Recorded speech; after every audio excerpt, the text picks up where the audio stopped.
ভোজ করছে রে, মাংসর গন্ধও আসছে। হ্যাঁ, সেটা কী করে খাওয়া যায়? যা দেখি। পিন্টু আসছে রে। হ্যাঁ, পিন্টুকে নিয়ে আসি, ওর সাথে চেঁচাবো, ওটা ঠিক ঢুকে যাবে।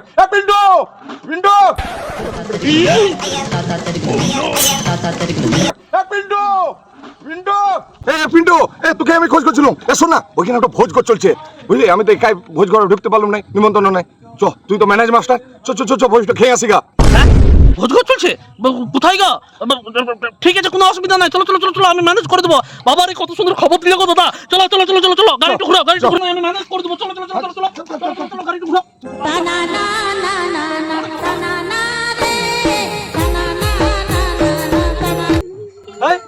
পিন্টু দার বন্ধু আসছে মনে হয়েছে। কোথায় চললো দুটো ছেচড় মিলে? ও পিন্টু দা, ও বন্ধা, কোথায় চললে গো? কোথায় চললো? ভোজ খেতে চললাম, বুঝতে পারলি? বলছি আমরা অনেকদিন ভোজ খাই না, আমাদেরকে নিয়ে যাবে? তোরা ভোজ খাবে? হ্যাঁ। কোনো অসুবিধা নাই গো, আমি আছি ম্যানেজ মাস্টার, তুমি বললে নাই, ম্যানেজ করে নেবো। চল চলো, আমি সারা গাড়ি থেকে নেমে দিলাম, ওরা গাড়িতে যাবে। গাড়িটা রেখে দেবো নাকি? গাড়িটা রেখে দাও এখানে, গাড়িটা যদি আবার কেমন ভোজ খেতে যাবো, ভোজ খেতে যাবো। ফাঁসাবি নাকি আমাকে? চুপচাপ চল, ভদ্র ঘরের মানুষ বটে, ভদ্র শিলা বটে, ভদ্রভাবে চল। চল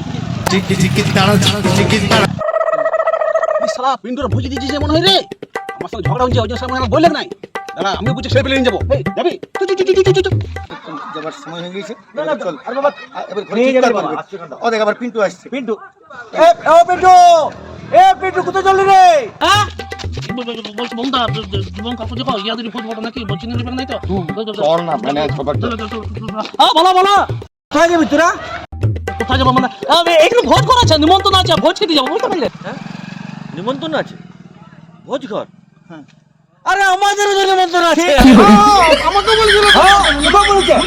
চল চল চল চল চল, নিমন্ত্রণ আছে?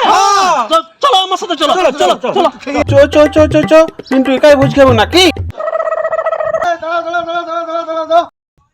বলো বলো বলো, কোথায় চলে, কোথায় চলে? এই যে ভোজ খেতে এসছি। হ্যাঁ, ভোজ খেতে এসছো? ঠিক আছে ঠিক আছে, তাহলে যারা বর যাত্রী তারা একদিকে দাঁড়াও, আর যারা কইনে যাত্রী তারা একদিকে দাঁড়াও। বজ্জাতে করে যেতে কি আছে? আরে বাবা, আমরা সবাই মানুষ। কোথায় আছে না, মানুষ মানুষের জন্য। কাকু দারুণ কথা বললে, মানুষ মানুষের জন্য। তোমার কোনো চিন্তা নাই, আমরা অ্যাডজাস্ট করে নেবো, ম্যানেজ করে নেবো, আমি আছি। আরে না না, সেই জন্য বলি নাই, আসলে বর যাত্রীর জন্য মটন আছে, আর কইনে যাত্রীর জন্য চিকেন আর মটন যদি বেড়ে যায়, মটন অল্প দেবো। ওই জন্য বলছিলাম তোমরা কি কি খাবে, সেই জন্য বলছিলাম বর যাত্রী না কইনে যাত্রী। বন্ধা বিশাল মানুষ যাবো, কি খাবে তুমি? শোন পিন্টু, আমার তো পাইলসের প্রবলেম আছে, আমার ওই চিকেনটা খাওয়াই বেটার। আচ্ছা। ওই মটন ফটন আমি খেতে যাবো না। দাদা ওইদিকে চলতে হবে, মটন মটন থাকার দিবার পরে। কাকু তুমি কোথায় চললে? আমার ভাই প্রেসার আছে, আচ্ছা খেতে বারণ করেছে, কিন্তু ওইদিকে দুটোই আছে তো, তাই জন্য আমি ওই খাসিটা খাবো, আর চিকেনটা তো বাবারে দুটার জন্য একবারে চিকেন খাসি সব। বলো। আমি তাহলে খাসিটাই খাই। খাই দাও, কোনো অসুবিধা নাই, আমি সব ম্যানেজ করে দেবো। আরে তোরা কি খাবি? শোনো, আমরা খাসি চিকেন দুটোই খাবো। হ্যাঁ ঠিক বলছিস, কিন্তু পিন্টুর তো গায়ে যাওয়া চলবে না। এই চলো চলো চলো চলো চলো। আবার কি হলো? কে কোথায় আছি না? এই বুড়ো দুটোকে বাদ দিয়ে বাকি গেলকে বাগান মাইল খাওয়া তো ছেড়ে মাছ সালা লাগায়। পুরো 2 টাকা বাদ দিয়ে ইয়ং গলাকে মার খাওয়া মানে কি? মার খাওয়া মানে সালা, এখানে আমার দাদুর বাৎসরিক কাজ চলছে, আর তোরা এসেছিস এখানে বর যাত্রী কোনে যাত্রী ভোজ খেতে। হ্যাঁ, তাহলে ঠিকা রে, ঠিকা। মেরো না, কোনো অসুবিধা না, কে আছি রে?